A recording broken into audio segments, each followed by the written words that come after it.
Hello friends, आज के video में हम सीखेंगे प्रेजेंट परफेक्ट इंट्रोगेटिव सेंटेंस। तो देख लेते हैं इसकी पहचान। जब वाक्य के अंत में या है, ये है, ई है, चुका है, चुके हैं, चुकी है और बड़ा आ है, ये हमें ध्यान रखना है। दिए हो तो वो वाक्य हो जाएगा प्रेजेंट परफेक्ट का। तो इसके लिए अब हम इंट्रोगेटिव में देखेंगे। जब वाक्य के बीच में कौन सा, कौन से, कौन सी, किस दिए हो तो इन चारों की मीनिंग होती है विच, या फिर व्हाट भी यूज कर सकते हैं, लेकिन विच ही ज़्यादातर यूज होती है। तो यहाँ पर क्या आ जाएगा, विच। देख लेते हैं। जैसे अब अगर हम मेथड में बात करेंगे तो मेथड विशेष कुछ खास नहीं होता है, हमें सिर्फ फोकस करना है सेंटेंस में। तो मरीज ने आज कौन सी दवा खाई है, तो हमें यदि कहीं पर कभी भी कौन सा, कौन से, कौन सी, किस दिख जाए तो चारों की मीनिंग सबसे पहले कभी भी, यहाँ जैसे आ गया कौन सी, तुरंत हम यूज कर देंगे विच। ये हमें ध्यान रखना है किसी भी सेंटेंस में।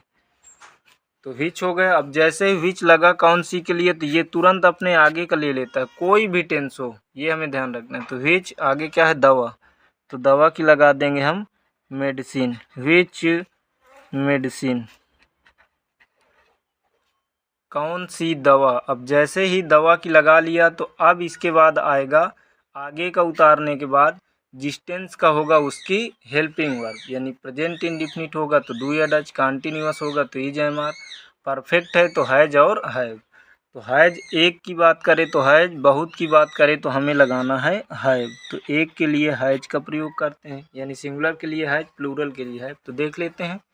मान लो हमसे ही कोई कहे कि मरीज ने आज कौन सी दवा खाई है, तो मरीज किसी एक की बात की जा रही, तो एक की बात करें तो हैज। तो यहाँ हम क्या यूज कर देंगे, हैज।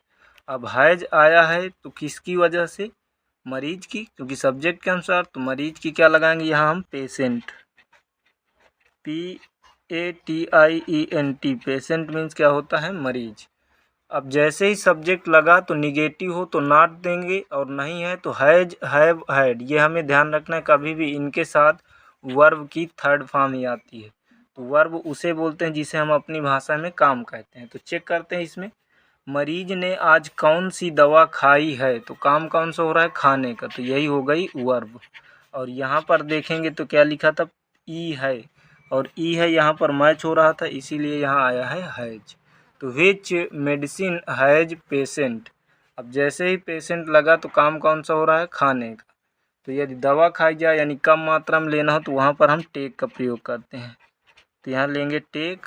अब ये है फर्स्ट फॉर्म, और थर्ड फॉर्म इसकी चाहिए तो इसमें एन दे देंगे, टेक, टू, टेकन। तो which medicine has patient taken, full stop. और आज की लगा देंगे हम today, full stop, question mark. तो ये हमारा अनुवाद यानी बन जाएगा sentence, which medicine has patient taken today. मरीज ने आज कौन सी दवा खाई है या कौन सी दवा ली है।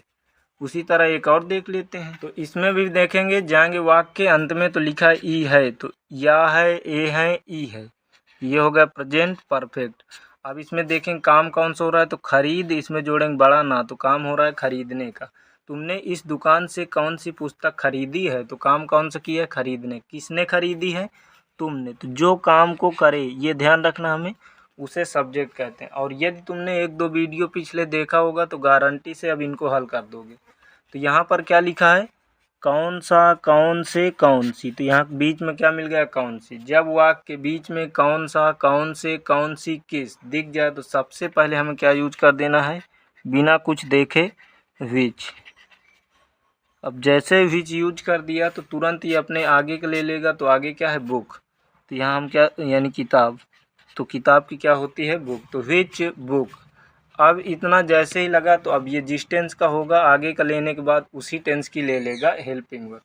तो यहाँ क्या लिखा, ई है, तो ई है मतलब प्रेजेंट परफेक्ट, तो यानी हैज और हैव दो में कोई एक, वो भी सब्जेक्ट के अनुसार। तो देखेंगे, तुमने इस दुकान से कौन सी किताब खरीदी है, तो तुम या तुमने को माना गया है प्लूरल, तो इसके लिए आ जाएगा हैव, यानी बहुत की बात कर रहा है। अब जैसे ही हैव आया तो ये किसकी वजह से आया है, तुमने की। तो यहाँ हम क्या यूज कर देंगे, यू। यदि निगेटिव होता तो सब्जेक्ट के बाद यूज किया जाता है नॉट। चाहे तो हम मेथड देख सकते हैं, सबसे पहले वही विच हो गया, फिर इसके बाद नाउन का मतलब होता है वही आगे जो शब्द, फिर हैज या हैव में कोई एक, तो यहाँ यू के अनुसार क्या आ जाएगा, हैज। फिर यहाँ देखेंगे हैज आया तो किसकी वजह, वो हैव आया तो किसकी वजह से, यू की। अब इसके बाद देखेंगे वर्ब की थर्ड फॉर्म, तो वर्ब कौन सी है इसमें हम देखेंगे, तो वर्ब है खरीदना। तो खरीदना की चाहे हम परचेज यूज कर लें या बाई बाट, तो यहाँ हम यूज कर लेते हैं परचेज। तो हमारा सेंटेंस यानी अनुवाद क्या बनेगा, which book have you purchase. और हमको जहाँ हैज, हैव, हैड ये लिखे मिल जाए तो थर्ड फॉर्म, तो ई है इसमें बस डी जोड़ देंगे तो ये हो जाएगी थर्ड फॉर्म। तो हमारा अनुवाद यानी सेंटेंस क्या बन गया, which book have you purchase. Which book कौन सी किताब, यू हैव यू तुमने परचेज्ड खरीदी है। अब खरीदी है तो कहाँ से, तो उत्तर आया इस दुकान से। तो ये से है जो प्रीपोजिशन है, और ये बता रहा है कि यहाँ से दुकान से अलग कर दी गई है किताब। तो जब अलग होने का बोध हो तो से की मीनिंग वहाँ हम यूज करेंगे फ्राम। फ्राम।